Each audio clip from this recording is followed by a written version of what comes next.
Welcome back to New Mexico Entertainment Television, your source for all things events and entertainment in New Mexico. I'm Teresa Robinson, and on this month's episode, we are discussing topics from our August issue, which is our art issue. On this month's show, we have New Mexico Entertainment's top artist winner, Caitlin Padilla, Carolyn Hogan and Stephanie Jones of Adobe Theater's Calendar Girls, and artists Gaby, Henner, and Victor Saénz. So, let's get started. Crowned the first top artist by New Mexico Entertainment, Caitlin Padilla is a deeply rooted artist. Drawing inspiration from her mentors and her state, Padilla has created a style that is all her own. We're happy to have her here this evening to talk about her art, her influences, and connection. Caitlin, thank you for joining us tonight, and congratulations. Thank you. We were really excited to have you as our top artist for our first ever New Mexico Entertainment Awards. How was it? It was really cool. I actually didn't realize what like a fancy kind of red carpet event. Like it has such great potential to be like a really like event. Yeah, and we're looking forward to that growing and it was a lot of fun, and I think it was really great to be with my community and cheering each other on. And I was like, oh, I know them. Oh, I know them. Oh, they're great. And so it was really exciting to just kind of share that with everybody and feel that love for and from the community. Well, I really appreciated your speech, which is what we were trying to get across when it came to community, is that support system of artists and working in the same field and feeling that same energy of doing what they do. I really appreciate the speech that you made. It got that point across of what we were trying to do. But we are here to talk about your art, which, interesting enough, I knew your art before I knew you. Oh, really? So when we started looking over at candidates for the award, I was just like, I know this piece. Didn't know you. So let's start by talking about, where did your inspiration come from? Oh gosh. Well, I actually have known that I wanted to be an artist since I was 7. I knew that that's where my passion was, and I have more than like singularly, but I've really just pushed into that. And so many things growing up have influenced me. I get a lot of influence from, well, my work is spiritual surrealism or metaphysical art. Mm-hmm. So you think surrealism, you think Dali or Frida Kahlo or Magritte, all of these kind of interesting, more into like the psyche and stuff. And then spiritual is like kind of an all-encompassing, not one religion necessarily, but kind of taking that idea from multiple religions and iconography and the idea of connection and universal connection with each other, with our universe, with the earth, and a lot of sacred goddess imagery and the tree of life. Yes. And so really just focusing on that connectivity and vulnerability, and how vulnerability is powerful. Yes. And that kind of juxtaposition of those two things actually work together. So that's kind of where I've been, and I just kind of push into that and really rely on my sense of community and connection and really wanting to see something beautiful in the world. With such a strong focus, like what your vision is as an artist here in New Mexico, I mean, do you find yourself, it feels like you already know your inspiration, how you're inspired. Is there any inspiration that you take outside of your original vision when it comes to your work? I think New Mexico is like such a huge, I am a Southwestern artist. I am a New Mexico artist. I'm a 4th, 5th generation New Mexican. My great-great-great-grandfather was the first governor. And wow. Yeah, Edmund G. Ross. He was the first governor of New Mexico. So my family has deep, deep, deep roots here. And this is a place that is unlike any other place. Agreed. And so the way that I incorporate New Mexico and Southwestern style and beauty is not necessarily traditional, but my stuff has a lot of sky in it, which New Mexico and Albuquerque have the best sky. Yes, they do. Beautiful. We can see the stars. We feel that nature. We feel that connectivity. And so in that regard, those are the themes that have influenced me from being here. And this is home. This is where I grew up. And we have so much talent and beauty here. And I know that one of the things that I would like to, if I could promote some of the stuff Plug away. that I'm doing coming up here September 8th, Friday, September 8th, during First Friday Art Walk down here at Orpheum Community Hub. We're having a night market that coincides with Art Walk, and it's Berkey Bombshell Pinup. Ooh. So the artists, the visual artists that we're featuring are all kind of pinup based, but with like a New Mexico spin. We're going to have classic cars. We have a local brewery Cactus Brewery, which will be serving there. We have a food truck, and we have musicians and performers. So it's going to be lots of fun. The art, again, is just going to be amazing. We have so much talent. One of my really good friends and fellow artist, Karina Hughes with Coco Pelli Designs, shout out, is also sponsoring the event. And it should be really fun. It's from 5 to 9, and Orpheum is on 2nd and Cole. So, and then also the third Saturday of this month at Blackwall Gallery, so it would be August 19th, there's a night market on San Mateo and Indian School from, again, 5 to 9, and they have a DJ there. It's going to be amazing. So those are the two main events that are coming up for me in the next few weeks. But stay tuned. There will be more. You can find information and check the dates. Actually, my Instagram is probably the best, and that's Katie the Painter, Caitie the Painter. So there you go. That's what's coming up. Wonderful. Well, Caitlin, thank you for coming in. Congratulations again, and we are looking forward to seeing more of your work in the public. Thank you so much. We'll be back.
Whether creating her little monsters or trying her hand at sculpting, Gaby Henner enjoys creating and the smile it brings to people's faces. Tonight we talk about her influences, her mentors, and what her art means to her. Gabriella, thank you so much for joining me this evening. We are excited to talk to you about your work. So I want to start with, your inspirations, how it got started. Was it a childhood thing? Was it something you grew into? How did it begin? It was a childhood thing. My grandmother was an artist, and I think that influenced me. I always wanted to be like her. So as long as my earliest memories are of me drawing, and I've just continued it and made it into a career, and it's my dream. Did you have any mentors that helped you, that you followed along the way in your journey? I would say my grandmother. She was more of just like an influence, not necessarily a mentor, but that's really it. I didn't really take art classes. I've admired art. I'm a big fan of Renaissance art, so maybe they were my mentors. Renaissance art. So you've mentioned that when it comes to your art, it's mostly paints, acrylics, if I remember correctly. Although I have to say, you sent in a piece that was a sculpture, which I loved. It's just the energy. Where did the energy come from to create that from somebody whose kind of wheelhouse is acrylics? Oh, I think I want to expand and learn as many mediums as possible. And I am getting more into sculpture the last couple of years. And that little sculpture is only like this tall. The base is a Wow. little mini bottle of alcohol and just clay on top. And I just was inspired to create him and influenced by, I wanted him to look like a porcelain dish. And so that's what the design and the colors are all about. And where is it being displayed right now? At Ghost Wolf Gallery in Old Town. Awesome. Oh, I love that piece. So, do you have any upcoming, gallery showings or things that you're looking forward to when it comes to your art? Well, I am always showing at Ghost Wolf Gallery. I'm a member, so I'm represented by that gallery. Oh, wonderful. So I always have art there, and that's it for right now. But I'm seeking new shows and new opportunities. But I'm kind of just focusing on what I've got at the gallery currently. So you are a native, Las Lunas, or Las Cruces. Las Cruces. So, I mean, how is it being an artist here in New Mexico? What's the vibe feel like for you? I love it. I think, and especially being in Old Town, I've been really lucky to be a part of that gallery and meet other artists that I don't think I would have met if I was just working on my own. And they constantly inspire me. They're always creating beautiful art that I love, and so it pushes me. And I want to show the world that Santa Fe and Taos are not the only places known for art in New Mexico. Yes. Albuquerque has a really thriving art scene, and there's so many fantastic artists here. So I have to ask, is there one particular artist that you have met that you just find is the cat's pajamas? I'll put it that way. Ooh. Like here locally Or just throughout New Mexico? Oh, I don't know. There's so many. It's hard to choose. See, and that's good to hear, because I agree with you. When it comes to this state, Albuquerque is one city that has plenty of talented artists here. Yeah. So where can people find more of your work? We know you're showing at the gallery. Where can they find you online? I have an Instagram page, Gabs of Photos. I have Facebook, which is Gabby's Monster Art. And then I have my own website. Those are the three current places you can find my art online. Wonderful. Well, Gabriella, thank you again for joining us, and we will keep an eye out for your work. Thank you so much for having me. We'll be back.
Calendar Girls is the true story of 11 Women's Institute members who come up with an unorthodox way of raising money for a need.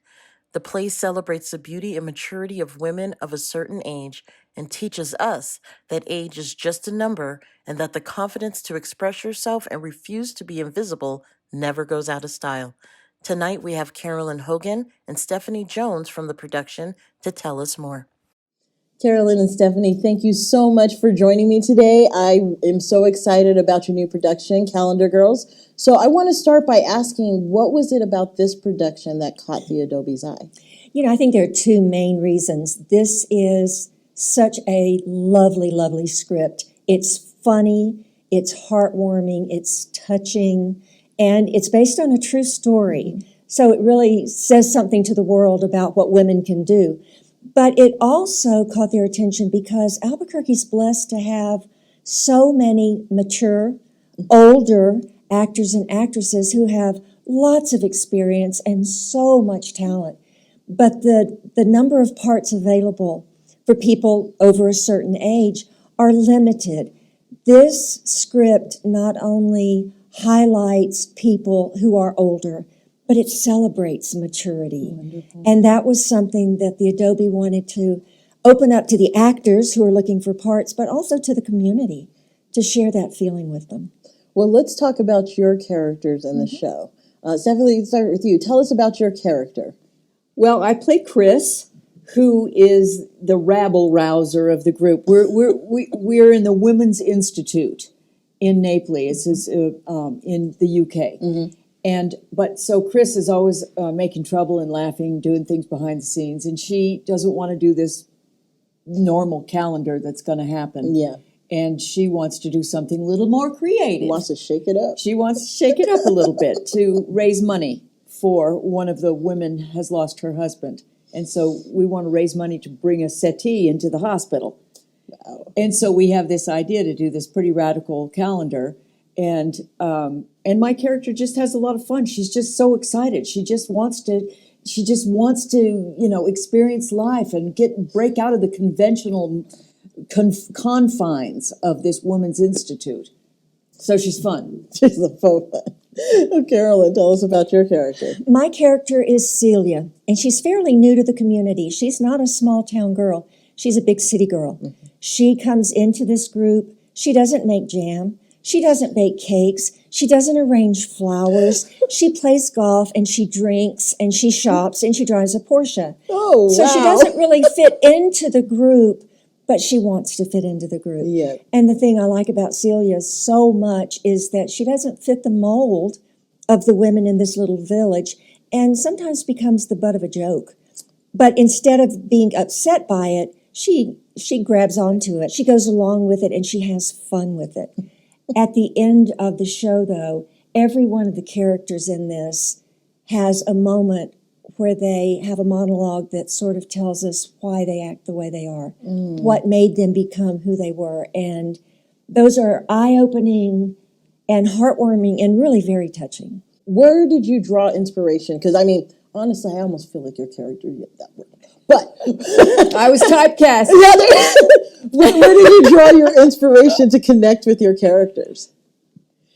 For me, as an actor, I read the script. Mm-hmm. When I read the script, I start to deepen into that character, and there's nothing specific that happens other than reading what other people are saying about them, figuring out how they go from the beginning to the end. Mm-hmm. And oftentimes you'll get cast in something that has some, relationship to who you are.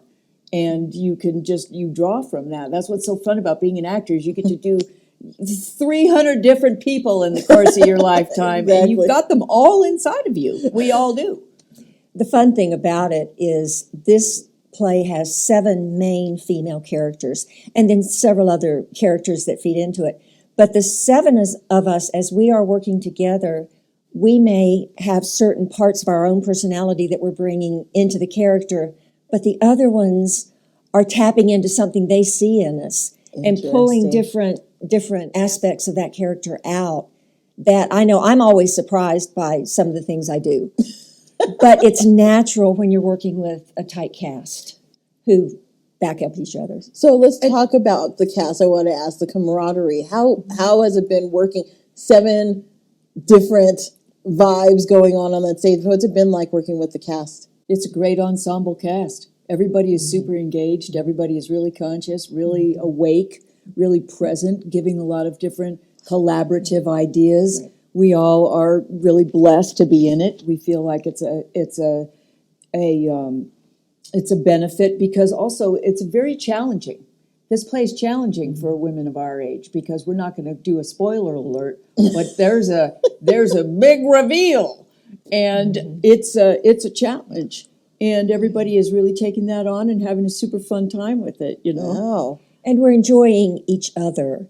But we also, I have to give a shout out to 4 people that are working backstage. Yeah. We have a tech crew. There are over 75 props in this show, and they are in and out. They're not all on stage. 75. We have costume changes that we might have 10 seconds to make a costume change. And this group of people is backstage making sure that we are on stage dressed with what we need.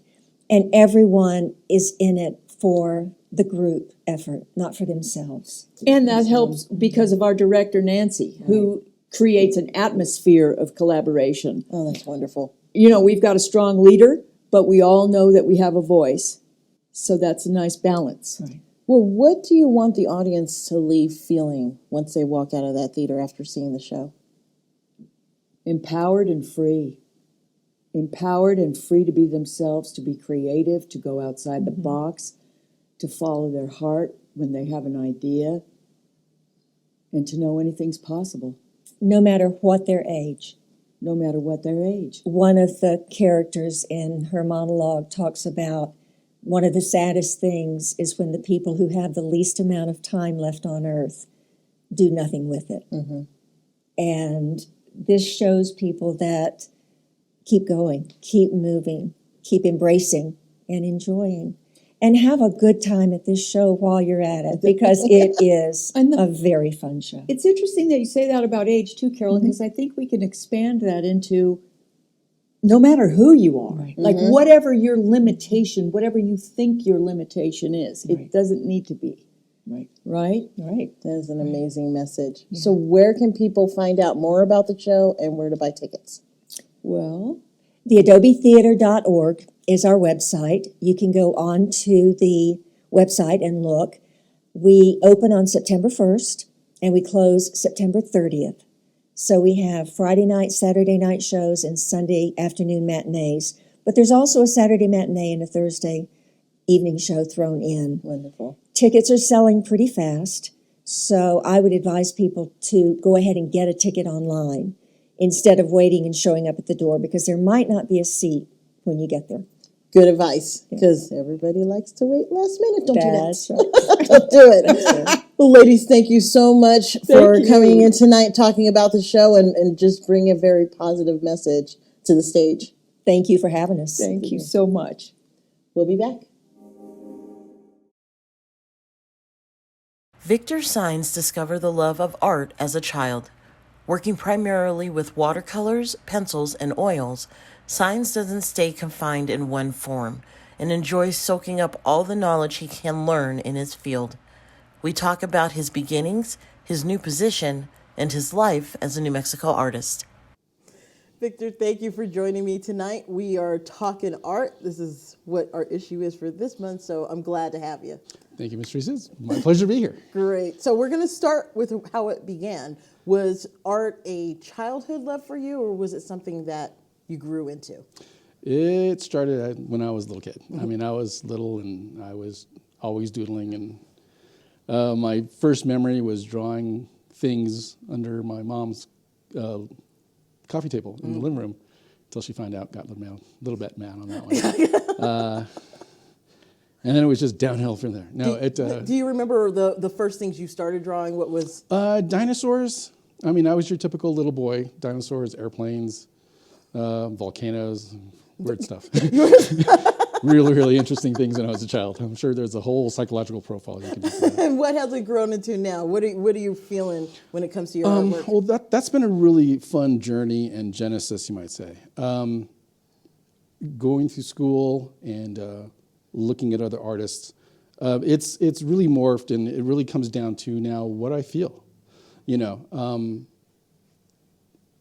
it's that part of expression, that spark of creation that makes art fantastic as far as, across the board for everybody, right? Yeah. So for me, it really depends on the mood. Sometimes I do, silly little cartoons. Sometimes I'll do some really cool, elaborate, fantasy thing going on. And then sometimes it can border on abstract. It really depends on what's going on with me. And I've learned that that's part of it is expression. It's that need to get something out, really. Well, you are in a state that, I mean, New Mexico is just known for its artwork. What has it been like working in this state as an artist? It's Albuquerque especially. I mean, New Mexico is fantastic, but Albuquerque is this great little microcosm of tidal pool, you might want to say, of art and creation and cleverness and ideas. It is fantastic. I moved here in 2000 and, stepped into a community that supports the arts, this supports all forms of it. And so, you have your street artists, you have your abstract artists, you have your landscape artists, you have, your Southwest artists, you have, what I do, the fantasy kind of weird stuff. Yeah. Your abstract artists, Exactly. It is a wonderful blend to sit there and to see and just to take in every weekend. There's always something going on, and we have such high caliber artists too as well that I would put Yes. any genre of artists that we have here against anybody in any city here in the U.S. and we'll go toe to toe with them. Our folks are amazing. Heard. Yes, I absolutely agree. And congratulations. You're now working with OT Circus. Yes, I am now the executive director of OT Circus, which is a really fantastic organization. It's a great little nonprofit, and I'm just looking forward to hopefully steering it in the right direction and getting the name of OT out there a little bit more and letting the public know what we actually do there. Well, let's start a little bit now. Tell us what OT does. OT actually stands for Occupational Therapy. It was started with Victoria Van Dam, and she just has this vision of art being able to be used to bring up folks that have disabilities, either auditory, visually, whatever. And so it's a way to get folks into things. So let's say, for example, if an artist that's hearing impaired wants to get into that, we want to help them achieve their goals. So last year we had a kids show, so that way they have what the gallery experience is like. That's awesome. So we want to delve more and more and more into that. And as well, we do support the local art community as well. So other artists that are here, we have shows either at Curious Toast, which is across the street, or at OT Circus as well. Well, I know you're also part of an upcoming event, Bubonicon. Yes. Which I think, is this 54 or 55? Yeah, 54. It is the longest running sci-fi fantasy literary con. Yay. Yeah. It's my type of artwork, so I'm all excited about this. My tribe, yes. And it's kind of my vibe, And I got best in show for amateur art. So it's a great little great little con. It's a little con, yeah. And it's a different vibe because it's more to deal with the books and the story and all that kind of. The people that go there are just really, really into it, and it's really well run. I like the way it's run. Yeah. I like the way it's organized, and this is my second year there. I went there once a few years back, and then COVID hit, and it took me forever to get back in. Because the dealer's rooms are really small. But I got in last year, did well. I'm happy to be there again. It's going to be fantastic. Yes, we're glad to have it back. So where can people find out more about your work? I am everywhere. I'm everywhere, kids. Everywhere. No, not really. I'm on all the social medias, Facebook, Instagram, website. It's really easy. All of it is Art of VE Saénz. Saénz, and that's where you can find all my stuff where I post. Mostly I post on Instagram, but I just decided to do a story of a character that I created, so I think I'm going to create a separate Instagram just for him. Oh, interesting. And then do more art and writing, exploring that dynamic. That sounds awesome. Yeah, well, it's a lot of fun. Victor, thank you for coming out tonight. Thank you. And we will definitely be keeping an eye out, especially for that story. That sounds good. Absolutely, guys. We'll be back. Take care.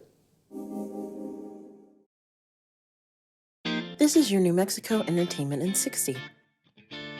Blossoms and Bones is back for 2 remarkable days of music in the landscape that inspired Georgia O'Keeffe, featuring glamping, libations, and more.